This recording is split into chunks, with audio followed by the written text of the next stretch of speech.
अस्सलामु अलैकुम दोस्तों, क्या हाल चाल है। उम्मीद करता हूँ हम सब खैर खैरियत से होंगे।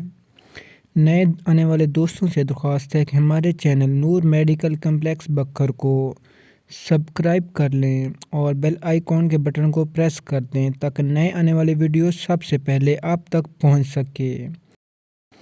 आज का टॉपिक है व्हाट इज़ ब्लड प्रेशर और बीपी। ब्लड प्रेशर और बीपी क्या है, इसको कैसे चेक करते हैं, बीपी अपरेटस की कितनी टाइप्स हैं, यानी कि बीपी अपरेटस कितनी किस्म का होता है, और लो और हाई ब्लड प्रेशर की अलामात क्या हैं। आज इन 4 टॉपिक्स पे हम बात करेंगे। चलें आज की वीडियो शुरू करते हैं।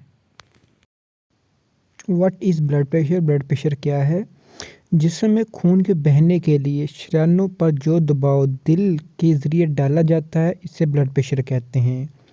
ये दबाव दिल के लेफ़्ट वेंट्रिकल के सिकुड़ने की वजह से होता है। सिकुड़ने के इस अमल को सिस्टोलिक प्रेशर कहते हैं, और जब ये अपनी असली हालत में वापस आया है तो ये कुछ दबाव बाकी रह जाता है, तो इस प्रेशर को हम डायसिस्टोलिक कहते हैं।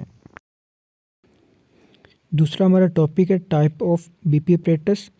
बीपी अपरेटस चेक करने वाले आले को स्फेग्मोमानोमीटर कहते हैं। इसकी 3 इकसाम होती हैं। पहले नंबर में आता है डायल वाला बीपी अपरेटस, दूसरे नंबर पे आता है मर्क्यूरिक यानी मर्करी वाला बीपी अपरेटस, तीसरे नंबर पे आता है डिजिटल यानी नंबरिंग वाला। सबसे एक्यूरेसी बीपी मर्क्यूरिक देता है जो दूसरे नंबर पर है। बाकी 2 की रीडिंग भी अच्छी होती है। डायल वाले का ये मसला होता है कि उसका डायल कभी भी ख़राब हो सकता है और शायद आपको पता भी ना चले। और डिजिटल का ये मसला होता है कि उसकी बैटरी लो की वजह से बीपी की रीडिंग कभी कम कभी ज़्यादा दे सकता है, तो उसकी रीडिंग एक्यूरेसी के साथ नहीं होती। तीसरा हमारा टॉपिक है हाउ टू चेक बीपी। सबसे पहले बाजू को सीधी पोजीशन में रखना है। उसके बाद जो बाजू है आस्तीन को ऊपर की तरफ करना है, और इसके बाद बीपी अपरेटस लगाना है। लगाने का तरीका ये आपके सामने है, और ये जो 2 नालियां हैं इनको बिल्कुल सेंटर में रखना, और ये वी की शक्ल में होनी चाहिए।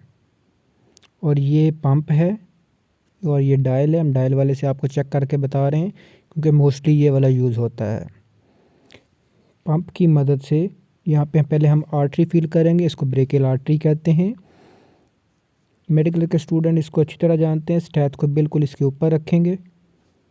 उसके बाद पंप की मदद से, ठीक है, 200 तक हम इसमें एयर भरेंगे, यानी कि इसका जो एयर का प्रेशर होगा वो 200 तक होगा। ठीक है, ये अब 200 तक जा रहा है।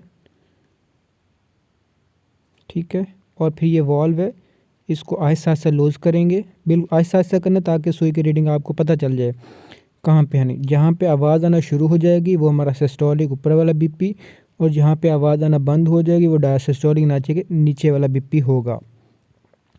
कुछ लोगों में कॉन्सेप्ट होता है कि जैसे सुई हिलती है तो वो हमारा बीपी ऊपर वाला होता है यानी सिस्टोलिक होता है, और जहाँ पे वो हिलना बंद हो जाती है वो नीचे वाला यानी कि डायसिस्टोलिक होती है। ये कॉन्सेप्ट बिल्कुल गलत है। ये कॉन्सेप्ट 100% गलत है। इस कॉन्सेप्ट पे आपने बिल्कुल नहीं जाना। ठीक है, जहाँ पे सुई बिल्कुल सुई का ताल्लुक ही नहीं है इसमें, ठीक है ना, सिर्फ साउंड का ताल्लुक होता है। यानी कि आर्टरी की हमेशा एक आवाज़ होती है, स्टैथ की वजह से आप इजीली सुन सकते हैं उसको। ठीक है, और बिल्कुल ये ऑथेंटिक तरीका ये है इसको चेक करने का। मरीज़ को बिल्कुल सुकून में बिठाना, ये नहीं कि चलता हुआ मरीज़ और आपने चेक करना। दूसरा ये होता है कुछ लोग रेडियल आर्टरी से बीपी चेक करते हैं, इससे सिर्फ ऊपर वाला बीपी यानी कि सिस्टोलिक बीपी चेक होता है, नीचे वाला डायसिस्टोलिक बीपी चेक नहीं होता। तो कोशिश करें कि स्टैथ की मदद से करें। अगर किसी वजह से आपको पल्पेटरी यानी कि रेडियल आर्टरी से करना है तो उसमें फिर आपसे सिस्टोलिक रीडिंग बताएंगे, डायसिस्टोलिक रीडिंग नहीं बताएंगे। और बेस्ट यही है कि आप स्टैथ से करें, ना कि रेडियल आर्टरी से करें।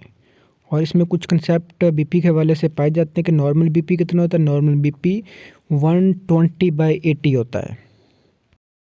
इसके अलावा 110/70 भी नॉर्मल होता है, 106/70 भी नॉर्मल होता है, 130/80 भी नॉर्मल होता है, 140/80 भी नॉर्मल ही होता है। हम इसको नॉर्मल में कंसीडर करते हैं। ठीक है, ये कुछ नॉर्मल, लेकिन अगर आपने पेपर में या कहीं और लिखना है तो आप 120/80 ही लिखेंगे। लो ब्लड प्रेशर में मरीज़ों में दर्ज झैल अलामत पाई जानी है चक्कर आना या हल्का सर दर्द होना, बेहोशी, थकावट, मतली, कै, धुंधली नज़र यानी कि नज़र ठीक ना आना। हाई ब्लड प्रेशर में दरअसल अलामत मरीज़ों में पाई जाती है सर दर्द, सांस में कमी, नाक से खून बहना, फ्लैशिंग, सीने का दर्द होना। अगर आज की वीडियो आपको अच्छी लगी हो तो हमारे चैनल को सब्सक्राइब कर दें, लाइक कर दें और कमेंट में बताएं अब आपको किसी किस्म की कोई भी इंफॉर्मेशन चाहिए हो तो। अल्लाह हाफ़िज़।